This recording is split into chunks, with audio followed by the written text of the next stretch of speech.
কবি নজরুল ইসলামের একটা কথা ছিল কিংবা একটা লেখা এরকম ছিল, আমি জানি চিরজীবন আমাকে কাঁদতে হবে, কারণ আমি যে তোমাকে চেয়েছি।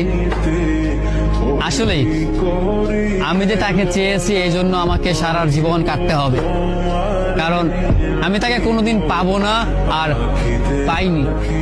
পাইনি বলে আমার কান্না করতে হয়।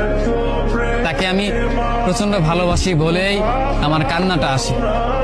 তাকে আমি আমার করে পাইনি বলেই আমার কষ্টটা হয়। কবি নজরুল ইসলামের লেখাটা খুব দারুণ ছিল।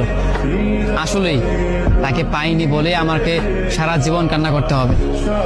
যদি সে আমার এই ভালোবাসাটা বুঝতো, আমার এই অসীম ভালোবাসাটা বুঝে আমাকে একটু বলতো যে আমি অন্যদের মতো কখনোই তোমাকে ছেড়ে যাব না, তাহলে বিশ্বাস করুন পৃথিবীতে হয়তো আমার চাইতে সুখী মানুষ আর কেউ হতে পারতো না। কবি নজরুল ইসলামের একটা কথা ছিল কিংবা একটা লেখা এরকম ছিল, আমি জানি চিরজীবন আমাকে কাঁদতে হবে, কারণ আমি যে তোমাকে চেয়েছি।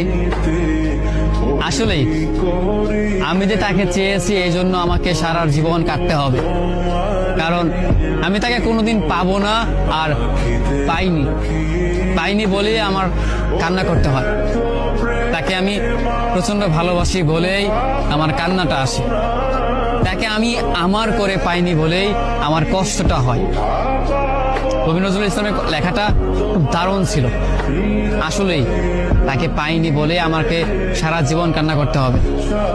যদি সে আমার এই ভালোবাসাটা বুঝতো, আমার এই অসীম ভালোবাসাটা বুঝে আমাকে একটু বলতো যে আমি অন্যদের মতো কখনোই তোমাকে ছেড়ে যাব না, তাহলে বিশ্বাস করুন পৃথিবীতে হয়তো আমার চাইতে সুখী মানুষ আর কেউ হতে পারতো না।